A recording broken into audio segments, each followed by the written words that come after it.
নমস্কার, সবাই কেমন আছেন? আশা করছি সবাই খুব ভালো আছেন আর আমিও ভালো আছি। ড্রিম লাইফ বিউটির আরও একটি নতুন ব্লগে আপনাদের সবাইকে জানাই স্বাগত। এখন বাজে সকাল 6টা আর এখন থেকেই আজকের ব্লগটা শুরু করলাম। আজকে ভাবছি সকাল 6টা থেকে সকাল 10টা পর্যন্ত যা যা কাজকর্ম করি সেই কাজকর্মের রুটিনটাই আপনাদের সঙ্গে আজকে শেয়ার করব। তো দেখুন, ঘুম থেকে উঠে পড়েছি 6:45টার দিকে। হাজব্যান্ডের আজকে সকাল সকাল কাজ, ও চলে গেল কাজে আর আমি এদিকে ঘর দোরগুলো ঝাড় দিয়ে নিচ্ছি। সবার প্রথমে আমি বাসি ঘরটা ঝাড় দিয়ে নিচ্ছি। ছেলে তো ঘুমোচ্ছে, ওর ঘুম থেকে উঠতে উঠতে 8:30 9টা তো বাজেই। আর আজ যেহেতু স্কুল নেই তো একটু বেলা করে তো ঘুম থেকে উঠবেই। তো যাই হোক, ও ওদিকে ঘুমোচ্ছে আর এদিকে আমি বাসি ঘরটা ঝাড় দিয়ে নিচ্ছি। মাসি ওদিকে ঘুম থেকে উঠেছে অনেকক্ষণ আগে। আমাদের সবার প্রথম ঘুম থেকে উঠে মাসি ঘুম থেকে উঠে মাসির সকালের কাজ বাজ সেগুলো কমপ্লিট করছে, বাসন মাজছে আর এদিকে আমি ঘরটা ঝাড় দিয়ে নিচ্ছি। ঘর ঝাড় দিয়ে তারপর যাব রান্নাঘরটা পরিষ্কার পরিচ্ছন্ন করতে।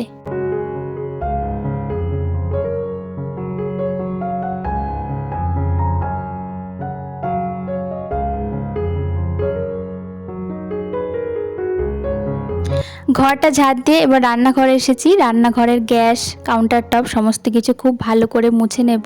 সত্যি বলতে রাতের বেলায় কিন্তু আমি এগুলো কিছুই করে রাখি না, তার কারণ আমাদের খেতে খেতে অনেকটা রাত হয়। আর আমাদের বাড়িতে না এক এক করে সব খাওয়া দাওয়া হয়, কেউ বাড়িতে থাকে কেউ বাড়িতে থাকে না। তো সেই জন্য অনেকটা রাত হয়ে যায় খাওয়া দাওয়া সারতে সারতে। আর অত রাতে কিন্তু বাসন মেজে তারপরে এই রান্নাঘর পরিষ্কার করতে একদমই ভালো লাগে না। তো সেই জন্য সকালবেলাতেই পরিষ্কার করে নিই। এদিকে গ্যাসটা খুব ভালো করে মুছে নিয়েছি আর এদিকে দেখুন ট্যাঙ্কিতে জল শেষ হয়ে গেছে। ওদিকে মাসি আবার বাসন মাজছে। তাড়াতাড়ি করে যদি জলটা ট্যাঙ্কিতে না ভরে রাখি তাহলে কিন্তু জল তুলতে ভীষণ অসুবিধা হবে। আর কারেন্টের কথা তো বলা যায় না, এখন যেহেতু গরম পড়েছে কারেন্ট মাঝে মাঝে আমাদের এখানে খুব সকালবেলাও চলে যায়, অনেক দেরিতে আসে। হয়তো কোথাও কারেন্টের কাজ হয় সেই কারণেই বন্ধ করে দেয়।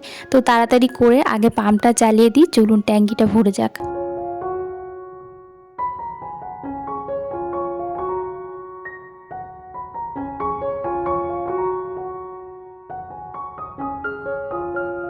ঘুম থেকে উঠেই এই যে কাজ শুরু হয়েছে আর সারাদিনে যতটুকু কাজ করব তার বেশিরভাগ কাজ কিন্তু জলের।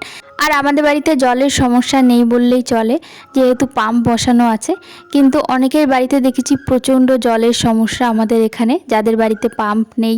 আমাদের এখানে যে সরকারি কলগুলো আছে ওই কল থেকেই জল টেনে টেনে নিয়ে তারপর কাজকর্ম করে। এদিকে আমার রান্নাঘরটা ভালো করে পরিষ্কার করা হয়ে গেছে। গ্যাস, কাউন্টার টপ সমস্ত কিছু সুন্দর করে মুছে নিয়েছি। মুছে এই যে নিচেটা ঝাড় দিয়ে নিয়েছি আর এরপর যাব উঠোনটা একটু ঝাড় দিতে।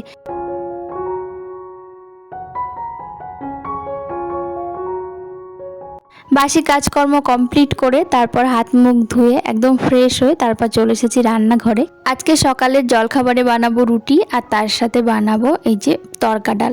তবে এটা তরকা ডাল কিনা বলতে পারবো না, তবে সবুজ মুগ ডাল। গতকাল রাত্রেবেলায় না ভিজিয়ে রেখেছিলাম। আর ডালটা যেহেতু সারা রাত ভেজানো ছিল আর ডালের যে উপরে সবুজ খোসা ছিল খোসাগুলো সব ছাড়িয়ে গেছে ডাল থেকে। আর এখানে আমি 3-4 বার ভালো করে ধুয়ে দিচ্ছি আর ধোয়ার পরে না খোসাগুলো সব বেরিয়ে যাচ্ছে।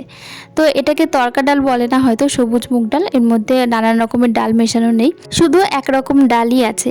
তো এদিকে দেখুন খুব ভালো করে আমি 3-4 বার করে ধুয়ে নিচ্ছি আর সব সবুজ খোসাগুলো বেরিয়ে যাচ্ছে।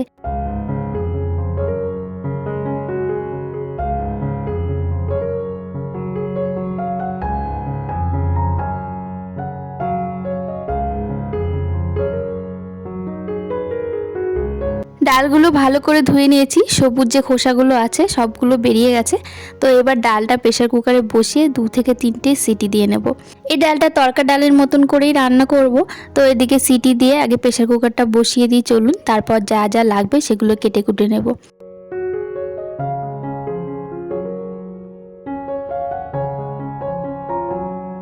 এখানে দুটো বড় বড় সাইজের পেঁয়াজ নিয়েছি। পেঁয়াজটা একটু বেশি করে দেব আর তার সঙ্গে দেব একটুখানি আদা আর 3-4 কোয়ার মতো রসুন। আর এর মধ্যে দেব একটুখানি জিরের গুঁড়ো। আজকে সকালবেলা আর শিলনোড়া বার করে হাতে বাটবো না, জিরের গুঁড়ো আছে তো জিরের গুঁড়ো দিয়ে আর কাঁচা লঙ্কা কুচি দিয়েই চালিয়ে দেবো। সকালবেলাতে না ওই শিলনোড়ায় বেটে মশলা করে তারপর রান্না বান্না করতে ইচ্ছা করে না। এমনিতে সকালবেলা একটু তাড়াহুড়ো থাকে, তারপর এত কিছু করে না রান্না করতে একটু বিরক্তই লাগে বলতে পারে। তো যাই হোক, এদিকে পেঁয়াজ দুটো আমি ভালো করে কুচিয়ে নিয়েছি। এবার একটুখানি আদা ছাড়িয়ে নেব আর একটু রসুন ছাড়িয়ে নেব। আর এদিকে দেখুন কিছু ড্রাই ফ্রুটস ভেজানো হয়েছিল, তো সেই ড্রাই ফ্রুটস কিছুটা খেয়ে নিলাম। আর প্রেশার কুকারে ওদিকে সিটি হচ্ছে, দুটো মতো সিটি পড়েছে, আরেকটা সিটি পড়লেই নামিয়ে নেব। চলুন এদিকে আদা রসুনগুলো ছাড়িয়ে নিই আর তারপর বসাবো চা। সকাল থেকে এখনও পর্যন্ত চা খাইনি, আর যতক্ষণ না চা খাওয়া হয় ততক্ষণ না কাজে শান্তি পাই না।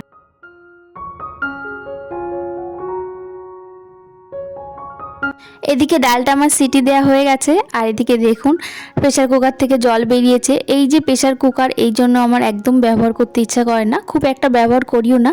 তবে এই যে সমস্ত ডালগুলো কড়াইতে ঠিকমতো সেদ্ধ হতে চায় না, সেগুলোতে প্রেশার কুকার লাগেই। তো সেই সব ক্ষেত্রেই শুধুমাত্র আমি প্রেশার কুকার ব্যবহার করি। যেমন মটর ডাল, ছোলার ডাল, এই যে তরকা ডাল, এসবের সময়ই শুধুমাত্র প্রেশার কুকার ব্যবহার করি, তাছাড়া না। তো যাই হোক, গ্যাসটা আবার ভালো করে একটুখানি মুছে নিলাম, নাহলে পরে শুকিয়ে গেলে না একদম উঠতে চায় না। তো সঙ্গে সঙ্গে মুছে নিলে গ্যাসটাও পরিষ্কার থাকে আর শুকায় না। তো এরপর বসিয়ে দিয়েছি 6 জনের জন্য 6 কাপ চা। আমার চা হয়ে গেছে, এইবার বসে একটু রিল্যাক্স করে চা খেয়ে নেব, তারপর রুটি তরকারিটা বানাবো। তো এদিকে 5 কাপ চা মতো এই কেটলিটাতে ধরে, তো 1 কাপ ধরে না, তো সেই জন্য আমি খাবো এখনই কাপে একেবারে ঢেলে নিলাম। আর এখানে ঢালতে গেলে তো চা পড়ে যায়, তো ভালো করে মুছে নিলাম। আর এদিকে দেখি বিস্কুটের কৌটোতে বিস্কুট শেষ হয়ে গেছে। আর আমাদের বাড়িতে জানেন তো, সুগার ফ্রি ছাড়া অন্য কোনো বিস্কুট খুব একটা খাওয়া হয় না।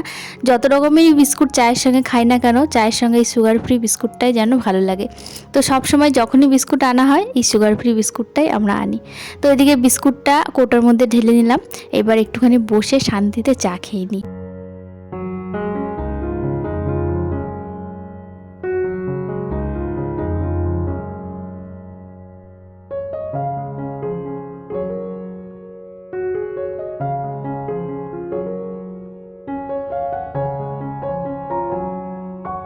চা খেয়ে এবার তরকারিটা বসিয়ে দিচ্ছি, আর সবার প্রথমে 3টে ডিম এখানে আমি ভেজে নিচ্ছি। ডিম দেবো, আগেই বলেছিলাম যে তরকা ডালের মতো করেই রান্না করব, পেঁয়াজ রসুন দিয়ে।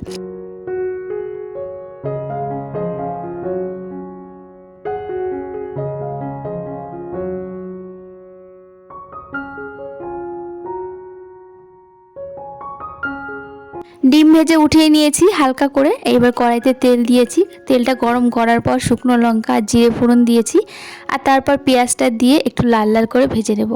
আর এরপরে যে আদা রসুন বাটা, তার সঙ্গে কাঁচা লঙ্কা কুচি, পাকা টমেটো কুচি দিয়ে লবণ হলুদ দিয়ে ভালো করে কষিয়ে নেব।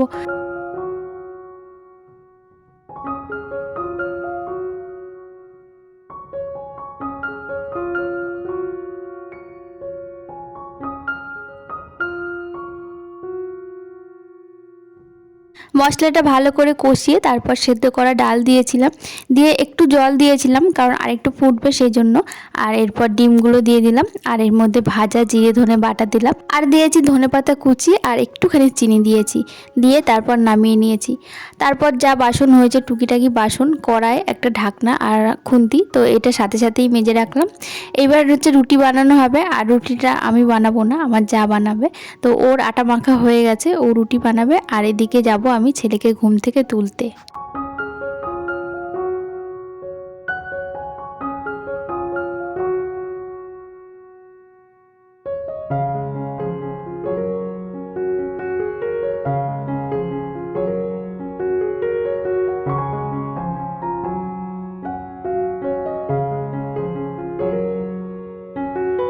ছেলেকে ঘুম থেকে তুলে হাত মুখ ধুয়ে ফ্রেশ করে দিয়েছি, আর এখন ও বসেছে ড্রয়িং নিয়ে। সকালবেলা পড়াশোনা করবে না, এখন করবে ড্রয়িং, তো সেটাই ও করছে। আর এদিকে আমি বিছানাটা গুছিয়ে নেব। এখনও পর্যন্ত আমার বিছানা গোছানো হয়নি, আর তার আগেই বিছানার মধ্যে দেখুন খাতা রং পেন্সিল সমস্ত কিছু নিয়ে ছড়িয়ে বসেছে। তো আর কিছু এখন করার নেই, বিছানা থেকে যদি নামতে বলি তাহলে দেখা যাবে কি আঁকাটাই বন্ধ করে দিয়েছে। তার থেকে বরঞ্চ ও ওর মতন আঁকুক, আর আমি আমার ঘরের কাজগুলো পিছনে টুকটুক করে নিই। এখন তো বেশ গরম পড়ে গেছে, এইবার শীতের যা সমস্ত জামা কাপড় বার করা হয়েছিল সেগুলো অল্প অল্প করে কেচে তোলার পালা। তো একবারে তো সমস্ত কিছু কাচা সম্ভব না, তো সেই জন্য অল্প অল্প করে জামা কাপড়গুলো কাচছি। কালকে ছেলের কিছু সোয়েটার, আমার সোয়েটার, এগুলো 2-3টে কেচে দিয়েছিলাম, তো সেগুলো ভালো করে শুকিয়ে নিয়েছি। আর এখন এই সকালের দিকেই না ভাঁজ করে আলমারিতে এখন তুলে রাখবো। সন্ধ্যার দিকেই তুলে রাখতাম, তবে এখন ভাবলাম সকালবেলাতে হাতে একটু টাইম আছে, এই সময়টাতে জামা কাপড়গুলো ভাঁজ ভাঁজ করে একেবারে তুলে রাখি। হয়তো সন্ধ্যার দিকে মনে হবে যে এখন আর জামা কাপড়গুলো ভাঁজ করবো না, একটুখানি বসে থাকি, এরকমটা মনেই হতেই পারে।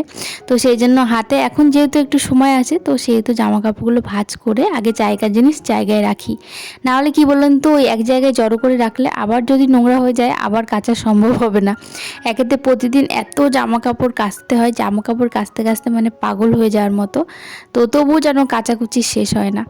তো এদিকে দেখুন জামা কাপড়গুলো সমস্ত ভাঁজ করে নিয়েছি, এবার আলমারিতে এক এক করে ঢুকিয়ে রাখবো।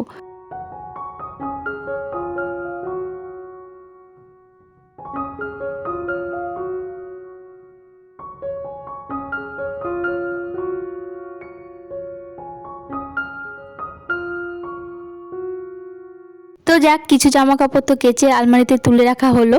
তো এদিকে দেখুন ছেলের আঁকা শেষ হয়ে গেছে, ও বই খাতা ছড়িয়ে ছিটিয়ে চলে গেছে। তো এগুলো আমি এখন গুছিয়ে রাখি আর তারপর সকালের খাওয়া দাওয়া করব। ওদিকে রুটি বানানোও শেষ হয়ে গেছে, অলরেডি খাবারগুলো ঠান্ডা হতে বসেছে। তো চলুন আজকের ব্লগটা এখানে শেষ করছি। সকাল 10টা পর্যন্ত যা যা করলাম সেটাই আপনাদের সঙ্গে শেয়ার করলাম। কেমন লাগলো অবশ্যই কমেন্টের মাধ্যমে জানাবেন। যদি ভালো লাগে একটা লাইক করে দেবেন, আর আমার চ্যানেলে এখনও পর্যন্ত যারা নতুন অবশ্যই চ্যানেলটি সাবস্ক্রাইব করে পাশে থাকবেন।